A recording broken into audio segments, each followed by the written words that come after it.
and we got a vehicle description on the May 2nd case. So robbery wasn't a motive? No, robbery was not. We don't feel had anything to do with what he was doing. We feel like he was. It appears to be in the infancy of attacking these elderly females, and it was going to obviously lead to something of a sexual nature.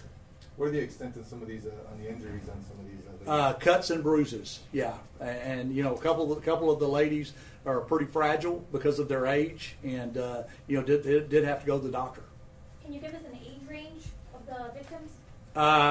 They're in their 70s, yeah. At what time of the day were these? Well, and see, that's another thing. I mean, this was very, very labor intensive because of the times he was doing it. Sometimes he would do it in the morning between 7 and 8 o'clock. There are other times when he'd done it in the evening. We at Precinct 4 really put a lot of manpower into this because we were concerned he was going to, come out and that these were going to continue to progress. But again, it was time consuming because there was no set pattern. It was very sporadic. All the victims were working in their yard yes, when he approached them? Every one of them. Every one of them were out watering their flowers and at times of the day and morning when there wasn't many people around. Now, in the one case, there was a witness that saw it and got a good look at the suspect as he ran. And, of course, that witness also identified the individual. What advice do you give to these women who are at home watching this at 5 o'clock? Just be aware of your surroundings. I mean, in this day and time, I mean, it's very, very trying for us that this is what we've come to. But always try to have someone out with you, have your neighbors looking out for you, and take care of your family. Any similar priors with the suspect? No, and I'll let y'all do your research on him.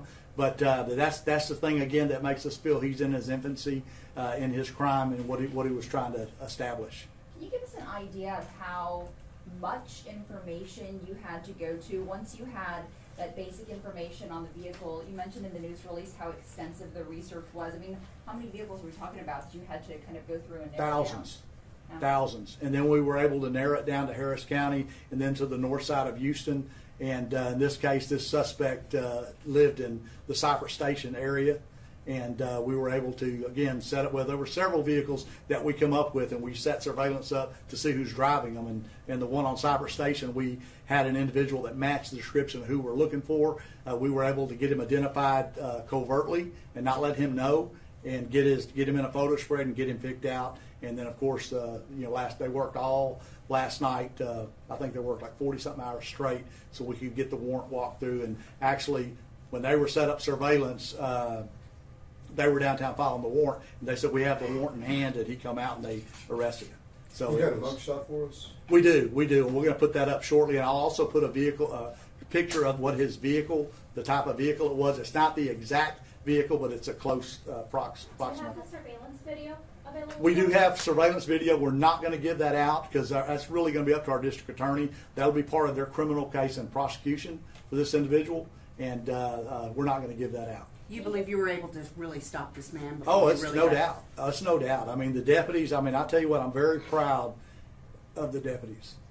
They worked hard. You think there might be other victims out there? That's one of our reasons for calling the press conference is we feel like there is. And we feel like, we don't want them to feel embarrassed or not want to come forward. This guy's in jail. He's in custody. He's not going anywhere. And if you have been victimized by this individual, please let your family know. Please call your law enforcement. Please report it. We feel very comfortable that this guy's good for more than just 4 cases. You mentioned the vehicle. Was somebody driving him, or do you think he was by himself? No, he was by himself. He would park the vehicle down the street, and he would go do his assault and then run back to his vehicle. Is he a guy with a job? I mean, is there anything else about his profile that would be alarming? I really don't want to go into any of that in a press conference. We'll let our district attorney work through all that. Can you give us an idea of the neighborhood where this took place?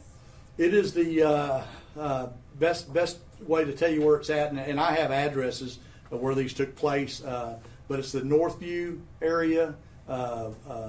What's the name of that, JJ? Imperial Valley area. Yeah, Imperial Valley, FM 1960 area, south of 1960 on Imperial Valley, those neighborhoods. And all 4 attacks took place in that close proximity. Have you guys had anything like this happen before in the Spring area with elderly women being Uh, out after? Yeah, in my 31 years, I have never had anything like this. I mean, we've had elderly folks attacked, but not like this. Different times of the day, you know, in their own front yards. You know, so yeah, it's a first for us. When you arrest this individual, Constable, what was his demeanor? Did he confess? What was his demeanor? Well, he, I wasn't there, but I can tell you he was put in handcuffs and he was taken to the station and interviewed. And I can tell you through his interviews with our investigators, we filed more charges through some of the things he said to put himself at the scenes and stuff like that. So we did get a felony charge filed on him. I can tell you that if more folks come forward that have been victimized, we will file more cases.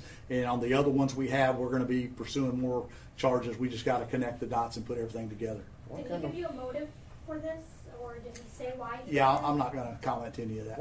What kind of individual does this to the elderly person? A bad person, a predator, someone that is starting in his infancy, targeting elderly victims for whatever the purpose, and needs to come off the street. I can tell you the elderly folks out here in Precinct 4 can breathe a sigh of relief with this guy in jail. Was he aiming for a specific type of victim, like a blonde brunette? Yeah, I don't want to go into any of that. Yeah, I'd rather not. What's his official charge? He was filed on for one count of Class A assault, and he was filed on for a third-degree felony count for injury to the elderly. Can you tell us where he was?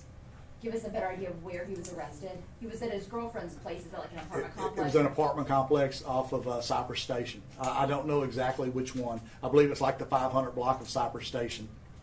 Was his girlfriend surprised? Did she think she knew? I can tell you that investigators did interview her, and she gave us a statement and gave us some things that would aid us in our investigation.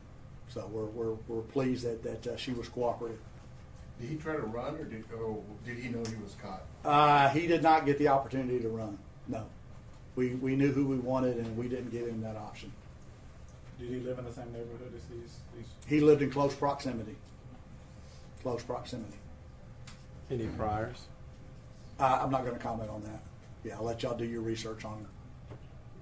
All right, any other questions? Cap Manor, Yes, sir. can you please put his mugshot up and the pit photo of the car? And listen, after we're done with this and you shoot your the photographs, if everyone could please exit and leave our Spanish affiliates here. Lieutenant Vasquez is going to give a version of this press conference in Spanish. Thank you very much. Can you state your first and last name? Yeah, it's Mark, M-A-R-K, Herman, H-E-R-M-A-N, and I am the constable with Harris County Precinct 4. Constable Herman, is there any way Lieutenant Vasquez can do it now, finish the Spanish while they get the video of the mugshot? Well, that's kind of going to be distracting with everybody moving around here, leaving. So, we're going to get the interview right now. As soon as they As soon as they exit.